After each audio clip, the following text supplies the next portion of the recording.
好的，很难想象，这就是全面战争模拟器当中的数据人。在我看来，这完全就是一个憨憨，好吧？所以今天我就果断的把它给改造一下。改造之前先调个尺寸，免得等下屏幕都装不下了。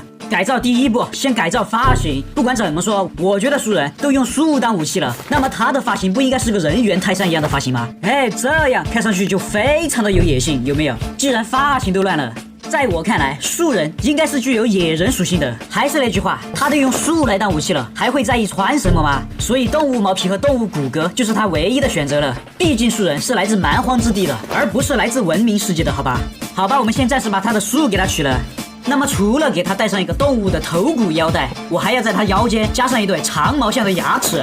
在他肩上再铺上一层动物毛皮护肩，那么这个树人看起来就非常的凶残，但是似乎又缺少灵魂。那么你们觉得缺少了什么？至于手上的护腕，我们就给他用木桶来代替吧。既然是树人，当然就需要一些树叶来点缀一下。那么怎么才能模拟出树叶的效果呢？于是我就选这套衣服，再把它调成绿色。哎，这不就是树叶了吗？好的，其他人调绿色的，我们都给它调成绿色。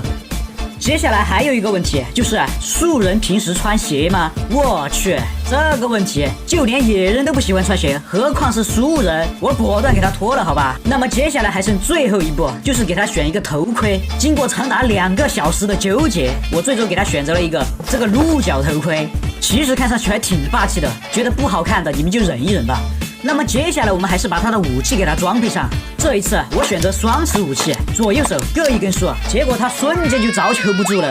那么好吧，我们还是把他的体型给他调上去，直接来个5倍，比普通树人都还要高。生命值给个4000，重量60倍，移动速度0.8倍，攻击速度0.8倍，伤害只需来个20倍。技能方面，除了2个悬浮，我给了一个怒吼，一个巨人践踏，一个阿瑞斯进攻，一个神农贴。那么接下来有请森林的守护者树巨人闪亮登场。这个造型一看就不是普通的树巨人。那么第一场我们用它对战原版的树巨人，可以看到这2个角色从体型方面都有着巨大的差距。那么我们就看原版的树巨人扛得住几锤吧。一个飞扑上去，好的，他站了起来，1锤2锤，直接结束战斗，简直不要太强了。那么第2场我们直接派出了国王的全部军队，这一次我们试试树巨人扛不扛得住。那么战斗开始，后面的弓箭手率先射击，接着是投石机发射，伴随着树人一个飞扑直接砸入人群。这谁遭得住啊？完全遭不住，剑士就直接被当成炮灰了。不过圣殿骑士貌似没有被秒杀，还可以干。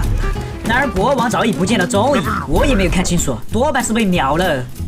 这种强度的力量，以凡人之躯根本挡不住，只有看看弓箭手和投石机在这场战斗中能不能发挥出效果。然而树巨人凭借着巨厚的血量和巨大的体型横冲直撞，弓箭手和投石机当场就被秒了，这就是绝对的力量。那么接下来我们再用技巧来打败力量。暗影忍者的飞镖快如闪电，那么面对巨人又是什么样的效果呢？只见巨人一个飞扑加怒吼，暗影忍者瘫倒在地，随后他运用分身使出手里剑风暴，然后直接就分裂出了一堆暗影忍者。我去，我的电脑都卡了起来。于是我们就看到巨人的腿上全是手里剑，哇，这是被打成了飞毛腿吗？简直不要太惨了。随后我的电脑就卡了几下，树巨人当场凉凉，只剩下满屏幕的手里剑风暴，简直不要太帅了。